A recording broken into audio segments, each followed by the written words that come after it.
বন্ধুরা আজকে আবার আরেকটা নতুন টপিক নিয়ে তোমাদের কাছে চলে এসেছি। তো বন্ধুরা আমার পাশে থাকা যে বেল আইকনটা আছে সেটা একটু প্রেস করে দিতে বলবো, আর আমার চ্যানেলটাকে একটু সাবস্ক্রাইব করে দিতে বলবো। এক মা থাকতো, তার সঙ্গে থাকতো তার 4 ছেলে, মানে 4 ছেলেকে নিয়ে মায়ের একটা সুন্দর সংসার। তা 4 ছেলে রাত্রিবেলা এক একজন এক এক সময় বাড়িতে ফিরতো। তো মা অত রাত অবধি থাকতে পারতো না বসে, সেই জন্য মা কী করতো, নিজে খেয়ে শুয়ে পড়তো। আর 4 ছেলে কি কখন বাড়িতে আসে, মানে বাড়িতে তারা ঠিক এসে পৌঁছেছে কিনা সেটা খেয়াল রাখার জন্য মা কী করতো, প্রত্যেক দিন রাত্রে বড়া ভাজতো। বড়া ভাজতো কেন সেটা বলছি।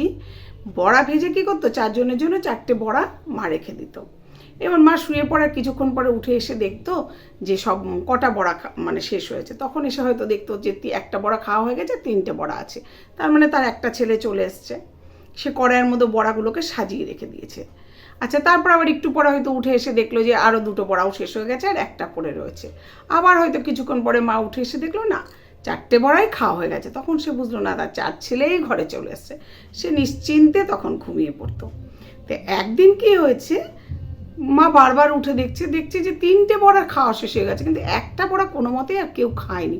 মা খুব চিন্তায় পড়ে গেছে যে এত রাত অবধি তো কোনোদিন বড়া থাকে না, মানে এত রাত অবধি তো ছেলে বাইরে থাকে না। কিন্তু কোন ছেলে বাইরে আছে সেটা সে বুঝতে পারছে না, কারণ তাদের ঘরে গিয়ে তাদেরকে আবার জাগাবে। তো মা বাইরে বসে আছে, বারান্দায় বসে আছে, রান্নাঘরের সঙ্গে বারান্দা। তখন মা দেখছে না, সারা রাত কেটে গেল, সেই ছেলে আসছে না।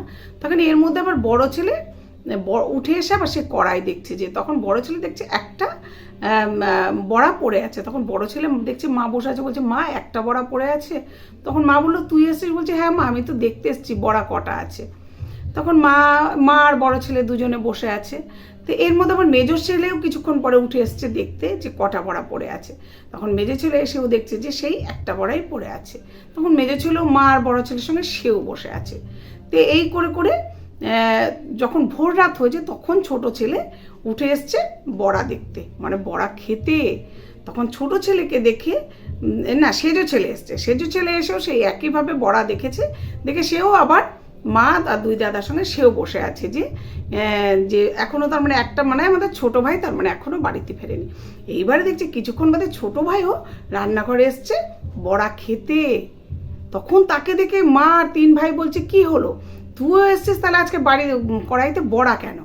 তখন ছোটো ভাই বলছে যে আমি না বড়াটা খেতে একদম ভুলে গেছি, তাই হট করে এখন ঘুম ভেঙে মনে পড়লো, তাই ভাবলাম মা তো তাহলে ঘুমায়নি, বড়াটা যখন রয়েছে মা জানে কেউ না কেউ বাইরে আছে, মা নিশ্চয়ই বসে আছে, তাই আমি বড়াটা খেতেও এসেছি আর দেখতেও এসেছি। তখন দেখছি তোমরা সবাই এখানে রয়েছো। তখন সবাই বুঝলো বাড়িতে যে সবাই কিন্তু সবার জন্য খুব চিন্তিত।